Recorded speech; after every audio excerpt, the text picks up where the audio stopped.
O map, ele é uma estrutura também nova agora do S6, em que ele faz a associação chave-valor. Muitas vezes ele é referido como um array associativo, né? Onde para cada valor de chave você tem um único valor associado.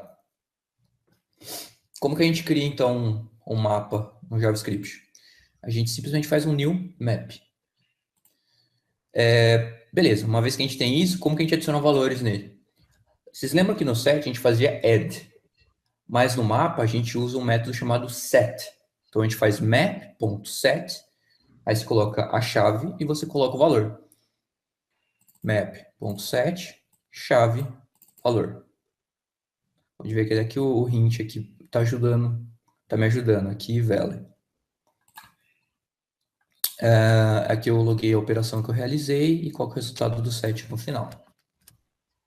Então, se eu vim aqui, map data structure, eu fiz um map.set ensure 42, ele exibiu aqui ensure 42 para mim, tranquilo? Aí depois eu fui lá e adicionei um segundo valor nele, eu falei que a chave foo está associada com o valor 1. Aí depois eu falei que a chave bar está associada com o valor 2. E para cada operação eu logo o que eu fiz e qual o resultado do mapa no final disso. Então, quando eu adicionei o full igual a 1, ele associou aqui. Percebam que a representação dele do mapa é bem interessante, que ele associa como se fosse uma seta mesmo. Significa, para essa aqui eu tenho esse velo, para essa aqui eu tenho esse velo. Não é dois pontos, simplesmente, para não confundir com um objeto convencional, com a propriedade velo de objetos convencionais. Apesar de ser E aqui, semelhante, não é, né? sim, Ideia, assim, né, são de cada semelhantes. valor, né? A O ideia. limite deles ali é bem, como é que fala? Bem É tênue, bem né? próximo, mas eles têm propósitos distintos. O map é mais especializado, é simplesmente um chave-valor, né? O objeto você tem muito mais Ele é, tonalidades ali vamos dizer, dentro. mais restrito, né? Sim, Mas não beleza. deixa de ser útil, né? Sim, ele serve para um propósito bem direto, né? Você tem chaves e valores. Se você quiser fazer um dicionário, outra coisa que você de falar, em algumas linguagens ou algumas bibliotecas, algumas linguagens já têm isso nativo, né? Mas algumas bibliotecas implementam esse cara como dicionário. Você pode ver como dictionary. Mas a maioria chama de map mesmo. Não. Beleza, para adicionar então é só usar o set e colocar chave e valor. Algumas propriedades comuns do map. A gente pode usar o get dele passando aqui, e ele vai retornar o value. Eu também posso acessar a propriedade size dele. Então aqui, propriedades e métodos comuns do map. Então se eu chamar o map.get, ele vai retornar o valor associado. E o size dele aqui é a quantidade de chaves que eu já adicionei nesse map. Nesse caso foram só 3, que é o ensure, full e bar. Legal. Como que a gente itera sobre um mapa? Bem, esse aqui eu acho que é o método mais interessante, onde você faz um off no map e você já usa o destructuring aqui para pegar cada retorno do mapa, ele vai retornar uma entry nele. Uma entry para ele significa uma chave e um valor. E eu já pego esse chave-valor e já desconstruo ele, colocando numa variável key e numa variável value. A gente já chegou a ver destructuring em alguns hangouts passados. Eu estou usando esse recurso aqui. Então, para cada entry que ele retorna desse map, eu desconstruo ele, jogando no key value, e depois eu imprimo o valor. Eu coloco no console o valor de cada um deles. Então, aqui ele colocou ensure 42, full igual a 1 e bar igual a 2. Eu posso usar também o map.entries. Eu acho que vai dar o mesmo resultado aqui. Dá o mesmo resultado. É o enter. Ah, até coloquei aqui embaixo, tinha esquecido. Mas eu prefiro assim, quando vai iterar, que eu acho que é mais prático, né? Você escreve menos código. Mas você também tem o método entries. Aqui eu fiz um... Eu chamei o método entries, ele retorna para mim um objeto iterável. É isso que é interessante dizer. Por exemplo, tem um map com a new map, aí vou passar aqui para ele um e um e dois. O que eu esqueci aqui? Acho que eu esqueci de fechar. Beleza. Aí se eu for chamar um entries, tá vendo? Ele retornou para mim um map iterator. Significa que ele tem aquela propriedade de eu passar por cada um deles e pegar o valor, e eu não consigo voltar, e tudo aquilo que o Ângelo tinha falado na aula sobre iterators e generators lá. Porque os objetos, eles não são, né, iteráveis nativamente. Não.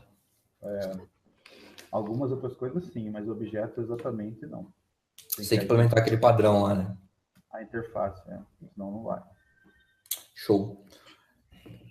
Beleza. Assim como a gente tem um entries aqui, que ele retorna um map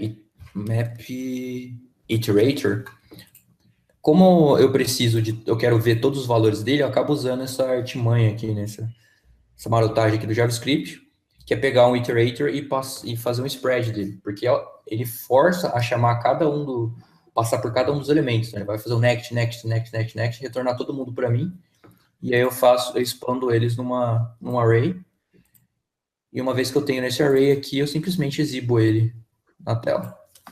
Então, se eu for ver aqui É muito louco, né? o map entries, ó, ele retorna answer 42, full 1 e bar 2.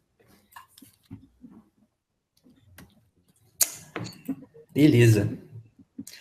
Além do entries, que retorna o key e o value, eu tenho os valores separados. Todos os keys ou todos os values. Para isso, eu chamo o método keys para retornar todas as chaves, ou eu chamo o método values para retornar todos os valores. Bem diretão também. Então, por exemplo, os keys aqui desse map é answer, full e bar. Olha lá, answer, full e bar. E os valores deles são 42, 1 e 2. 41, 1 e 2. Tá? É bem útil isso daqui quando você quer, eu quero saber só as chaves, por exemplo. Então você vai lá e itera só pelas chaves. Né? Você não quer saber dos valores, você quer validar se aquilo existe no seu dicionário. Você pode olhar só por aqui. Ou se você quiser olhar os valores direto, só olhar o ponto values. Então você vai acabar encontrando uma oportunidade aí para acabar usando esses map keys e map values aí. Beleza, como que a gente exclui os valores do map, então? A gente usa o método delete, igual do set. E o que a gente passa para ele é a chave. O valor aqui não é relevante. Se a gente está deletando o elemento, a gente não está se importando com o valor. Então a gente chama o map.delete e o nome da chave. Bem direto. Então aqui eu deletei do mapa aqui qual era a resposta. Ensure. Então ele ficou só com 2 elementos agora. Vai acontecer a mesma coisa, né? Se eu tentar deletar um elemento que não existe aqui, ele não vai dar problema. Eu vou tentar deletar aqui invalid.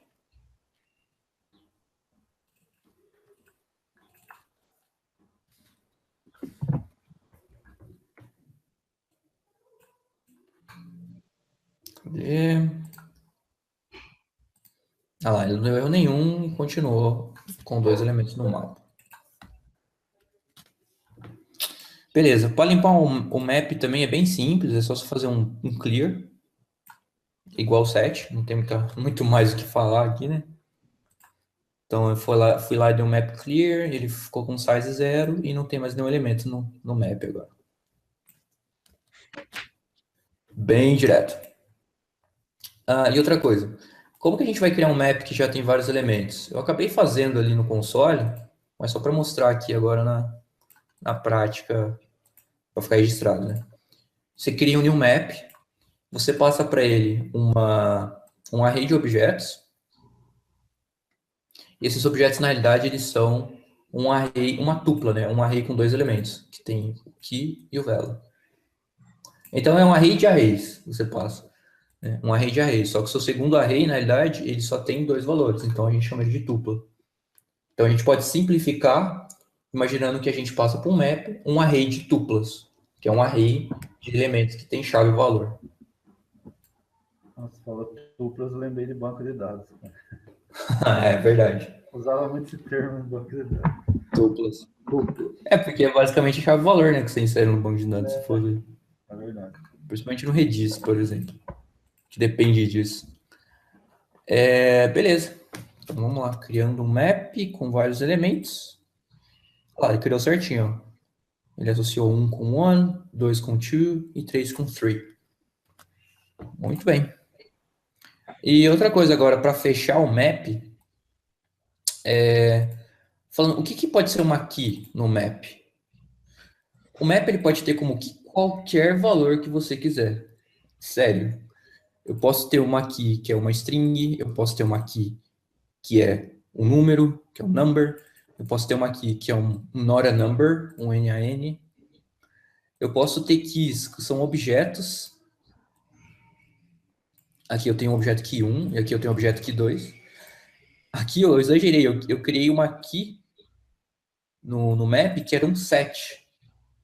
Então eu consigo associar o valor desse set aqui com o valor 6. É bem bizarro. No final que eu imprimi, fiz um console log do map só para vocês verem o resultado. Vocês verem que ele realmente salvou tudo certo. O A, 1, 2, 3, not a number, dois objetos que eu criei aqui. E a sexta entrada aqui é um set com 3 elementos, ele está associando o valor 6. Uma coisa que é interessante citar aqui, ó, é que, percebam, esses dois objetos eles estão vazios, certo? Mas, quando eu fui adicionar no set aqui, ó, ele não sobrescreveu o valor do Q1. Porque esses dois objetos, eles são distintos. Se você pensar eles lá na memória, o Q1 é um objeto, o Q2 são dois objetos. Independente se eles não têm nenhum valor associado, então, se você for olhar aqui, ó, aparentemente eles são iguais, internamente eles são objetos distintos, eles têm posições na memória distintas. Por isso, se você fazer um map set do Q1 e um map set do Q2, ele vai inserir dois registros no mapa, porque ele encara como dois objetos diferentes. Então, aqui no final, perceba, eu tenho um set com 5 elementos, ou desculpa, com 6 elementos. Eu tenho com o A, 1, 2, 3, not a number, Q1, Q2 e o set. O que acontece se eu tentar fazer um Q7 2 com valor 8, por exemplo?